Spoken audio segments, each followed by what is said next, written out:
Hello, this is the third session in this recording video podcast. During these sessions, we are discussing about solutions that can help businesses grow their customer experiences. And in the previous sessions, we discussed about the business value that is brought by improving customer experience. We had another session where there was a technical demo during which we demonstrated how you can integrate an e-commerce solution like Bagisto with a delivery solution like Milkman using an integration platform like Jitterbit. And today we would like to go beyond that demo and to discuss about what other integrations might benefit businesses and how this could fit in the current market. And for this, we have three guests today, Steve from Jitterbit, Marco from Milkman, and Caroline from A&T. If you can just start by saying a couple of words about yourselves, and then we can move forward. Okay, so I am Steve Zegman, based in the Netherlands, in Amsterdam. I'm leading the sales and alliances team for Jitterbit on this side of the pond. So I'm responsible for EMEA and APAC. And integration space is a very interesting space. A lot's happening, a lot of use cases. So happy to talk to you today about the opportunities around it. Hi everyone, my name is Marco. I'm the partnership manager at Milkman Technologies. We're a last mile delivery SaaS solution. Very much looking forward to the conversation today. Hello everyone, I'm Cătălin Mihacha. I'm the CEO of Mentos Technologies. I'm a customer experience company focusing on helping their clients manage their customer journey in terms of doing the good advice, implementation with different technologies, but also one important factor, the integration. And I'm happy to be here, part of this series, in order to talk about the pain points and the challenges, especially in terms of integrating the solutions. Okay, glad that you're all here. So my name is Viral Bota. I'm an integration solution architect with A&T, and we can just dive right into it. So Marco, last time, as we discussed in the demo, we shown how easy it is to connect an e-commerce solution and a delivery solution to improve the experience of customers throughout the checkout process. And also, your colleague showed us how Milkman can help improve customer experience after the checkout process is done in the shop, because the experience doesn't end when the order is placed. So maybe today you can tell us a little bit about what other types of integration might be useful for a solution like Milkman. Sure, thanks, Theo. And let me maybe share first a couple of thoughts about what I saw during the demo, because I think that was something amazing. And I think you, like the A&T team and also the Jitterbit team, really show what it means, how easy it is to integrate different worlds. And we usually talk about it, but we are a solution that kind of works. We do what we do at our best, and we see in the vision and also with our clients, we see how everything flows together. But it is not always the case to see it with the clarity that you were able to show by integrating with the Jitterbit solution, when everything is so clearly stated and is so easy to actually understand what's going on at every single point of time. So that really amazed me. I think everyone that is not used to seeing this kind of solution at work will feel the same way. Okay. Now, aside from this, and back to your main question, right? What other integrations can there be? So there's many other additional integration that we can actually that can be managed, okay, with the and are part of the Milkman solution. So as you know, we are an open API based solution. So basically everything we do is based on integration and the flow of data across different systems. Yeah. I'll make a couple of examples. The first one, you mentioned it yourself, the experience doesn't end when an order is placed on e-commerce. It actually continues. So my colleague that is called Marco, there's a lot of Marcos in Milkman. So my colleague that basically showed the demo of the solution show the interactive tracking interface. So what happens after an order is placed? What the end customer experience in terms of sharing the estimated time of arrival, potential for rescheduling, changing the address, the proof of delivery, all of this. So that what you saw there, it was the out-of-the-box solution, okay, that is available as part of a Milkman module. So you can have it as out of the box, ready to go, change the color of the interface, add the brand, the retail brand, and it's ready to go. Now, the reality is that most brands out there, they will already have their own customer experience, post-purchase customer experience, and they might not want to adopt the one that Milkman offers out of the box. And that is another integration right there, right? You can use our open APIs and basically integrate within the customer experience interface that you're already using the logic of the Milkman interactive tracking. So as a result, you'll be able to have the live estimated time of arrival, the scheduling options, the proof of delivery information that Milkman provides also in the existing retail brand customer experience interface. So that's one example of additional integration. Then there are other examples, and I'm going to stop with the one I'm about to say, is less related to customer experience, if you will, is more related to actually driver's experience.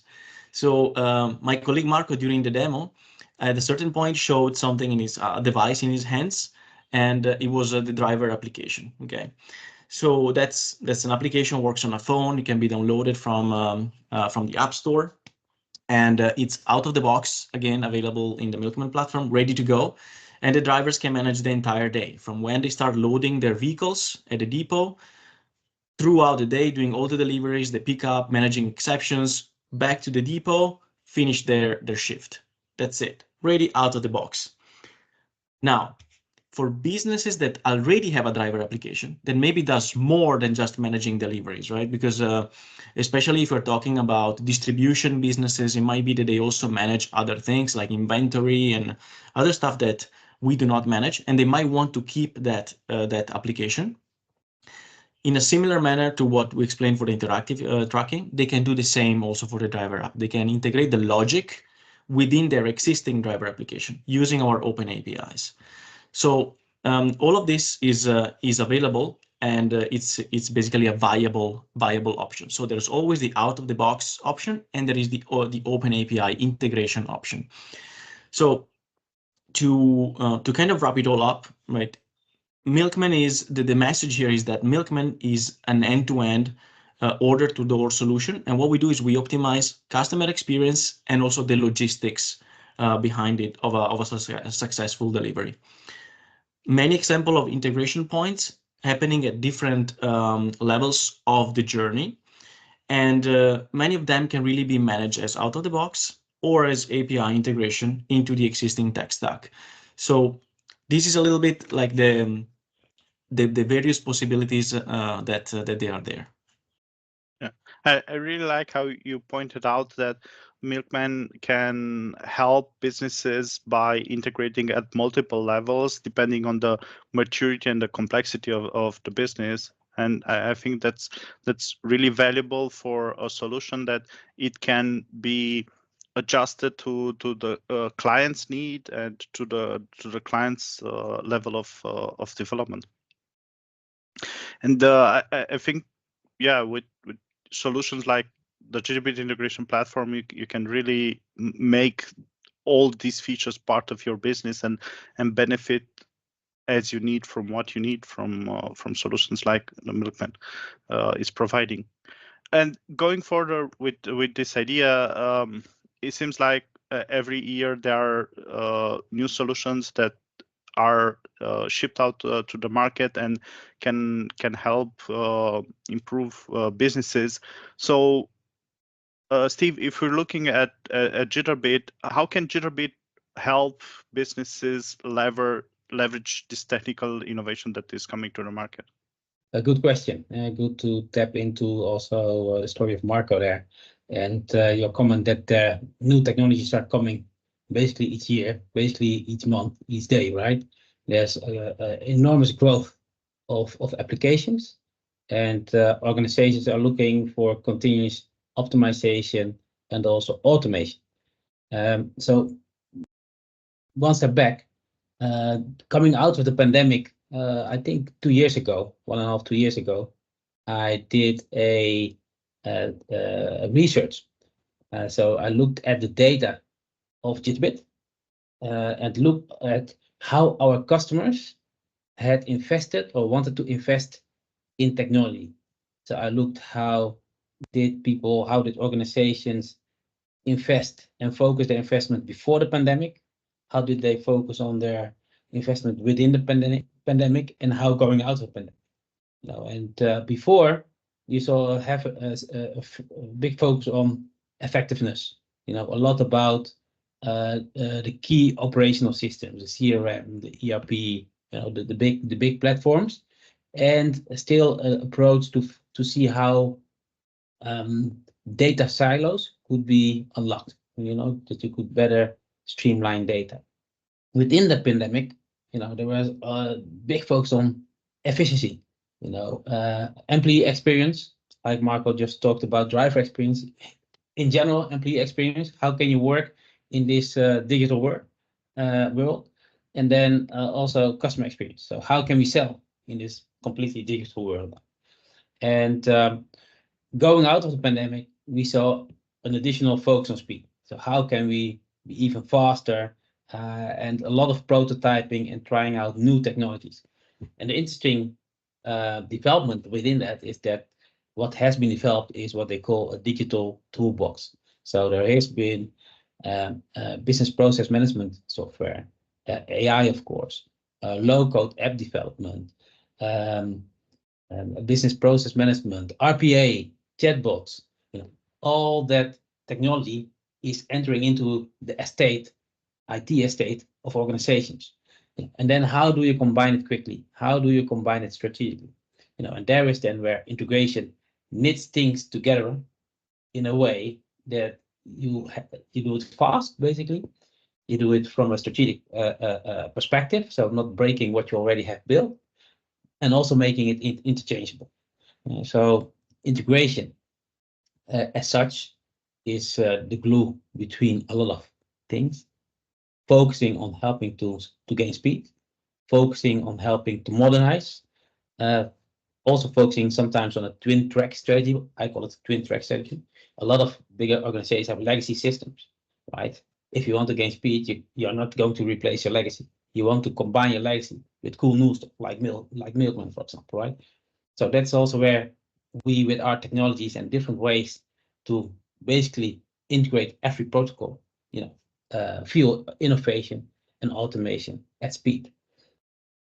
So business transformation, in essence, needs integration, and we leverage or we enable a lot of those use cases.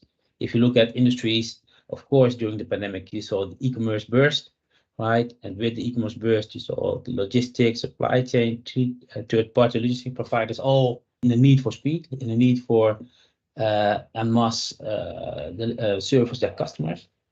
We supported them with quick integrations, quick automations, and fueling the customer experience also towards the customers.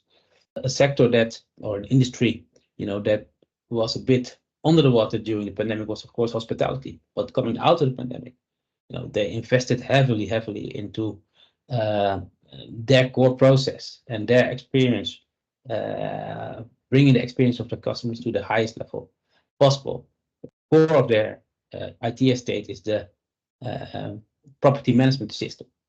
And there are some legacy flavors, but there are also some new flavors. So each chain makes their own decision on how they want to evolve on it. And also there, building around that PMS, building around the property management system into the flow of, customer onboarding at the desk or online or reaching out, etc., etc. All those processes, knitting them together is also what we do with our integration platform.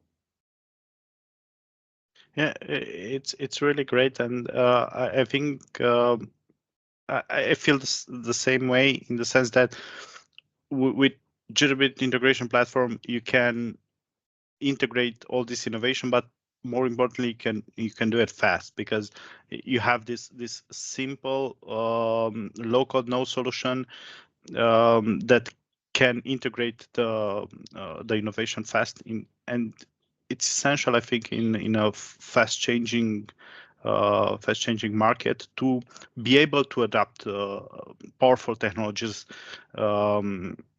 like we see here, the one that presented by Milkman. So moving forward, Katalin, can you give us some examples of some concrete needs that you have seen during your experience for integration? Yes, thank you, Vio. And it's good that we have here into this conversation different players on our side, solution providers like Milkman Last-Mile Delivery on the other side, with Jitterbit as a partner, the integration part. So the integration layer, how we could transfer data from the system. But prior to start and go through some examples, I would like just to highlight a few points, that what we saw mainly to the clients, the clients are bringing different solutions into the system, but what they are missing is more like, an architecture of the system. How are actually the system needed to work between themselves, and that's the reason why we actually put together customer experience agnostic architecture, right? And there we identify different components like the marketing hub, where you are doing different activities, customer relation management, a content management system on the other side, commerce solutions which you could use, and that could be different. Also ERPs and enterprise resource management solutions. Never to mention different automation services solution, but in essence, also all this data is going into a business intelligence solution. So going completely on the flow, right? So in the marketing hub, you are managing a bit the campaigns. You are doing segmentation of the campaigns. You are doing recommendations. You take a look over the customer orders and so forth.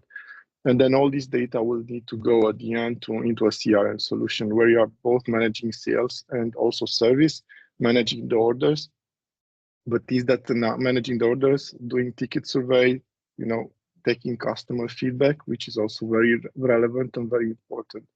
But all this system will need to be integrated. All this system will need to be then integrated to the content management solutions, to the commerce platforms, right? So and together with all that, all this data will need to be transferred there to an ERP, to a warehouse management solution, to where you are doing also to a material management solution, to a production planning solution, because you're also going to need to do the operations.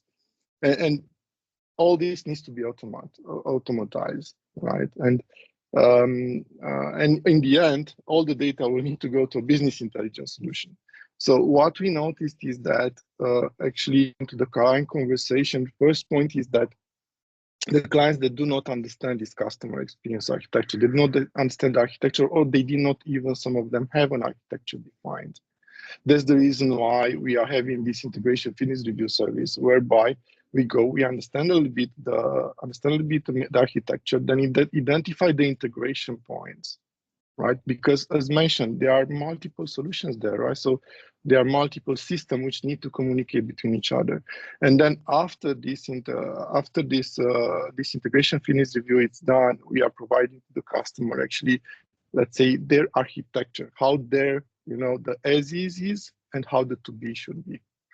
Now, in terms of, and this is, for example, something which we already did as a service to some of the clients, because the integration finish review, we see that as an important benefit, where we went to the clients, understand them, discuss with them, and then put the system down understand what each system does, and then came back with the architecture landscape.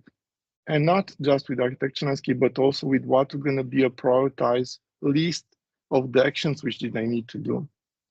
And in the last period of time, we already have some use cases where actually we resolve different pain points for the clients. And the first step which we are doing in our process is to make sure that we are doing this integration fitness review. And we did that for the security vertical, for example, where we went to the client, understand what ERP system he has. He had SAP S/4HANA, understand how they are managing their managing their sales. They had Salesforce there, right? And not just one instance of Salesforce, multiple instances of Salesforce. So we went there and then came back with the solution, with the integration layer for having the data transferred and communicating between the SAP S/4HANA to the Salesforce solution. And this is a security vertical. We also had clients into the farming industry, right? So, to big farms. And the client needs to manage initially the client wanted to manage their own financial processes. And where financial processes managing for different farms in SAP Business One and so forth. And then all the data needed to be consolidated to the S/4HANA. Is that enough? No, of course, you need to transfer some data from SAP Business One to S/4HANA and so forth. But what you also have, you have other systems to manage the crops, to manage the farms, right? To manage the logistics and all the tractors and agricultural equipment. All these systems require integration layer. All these systems need to do and to communicate between themselves. And that's where we actually we're doing some implementation for the clients in order to integrate between the system. Another use case, which is a good and interesting one, is actually in the pharma industry. Right? Into the pharma industry, the client needed to manage their sales activities. Think about that. Yeah, okay, I have 10 salespeople. It's fine. Yeah, they're going to go to business trips. Fine, manageable. Is that enough? No. What about if you have 500 salespeople? How you are going to manage their challenges? And one of the main challenges for the client was how to do their expense management, right? And then we came back, and that expense management solution needed to be integrated to their core platform solution. And they also had Salesforce, for example, there to manage their sales. So all these required the integration layer, which are software. And never to mention one final use case which came to my mind is actually into the automotive industry, where the client has different ERP solutions, right, on different technologies, right? I believe that in this case it's a Microsoft or something like that, and all these solutions will need to be integrated with different. So, for example, with the last mile solution, right? So how you are integrating the ERPs with the Milkman solution, the last mile delivery solution. And that's also a key point in terms of, strengthen the integration there, because in essence, you're not going to be able to buy one solution just from one provider. At the end, you're going to buy different solution, fulfilling different needs into the custom architecture, agnostic architecture, which I was talking about. And that solution requires this integration layer. And hence, I believe that the demo which was done, it's a key point proving how with the integration layer, how with different solution last mile delivery solution, how you could integrate with the shop also, how you could make all these systems communicate between themselves and transfer the data and resolve some customer pain points, which means that you're buying a solution, yes, has an API, but the point is to integrate them into the overall landscape of the client. Yeah, I see that exactly what you're saying every day. I mean, you start as a small business and you think like I need to connect two systems. Okay, I need a connection solution here. It's a point-to-point integration. Then another system comes in. Okay, let's do another integration. And then when you scale up your business and you don't have a system architecture for your enterprise solutions, you end up with a whole lot of bits and pieces written in different languages, and it's just a nightmare to maintain. So yeah, having this architecture design to connect and integrate all your solutions to make them work together and automate your business, I think it's really, really powerful. So okay, good. So that's it for this podcast series. Thank you, Steve. Thank you, Katalin, and thank you, Marco, for attending.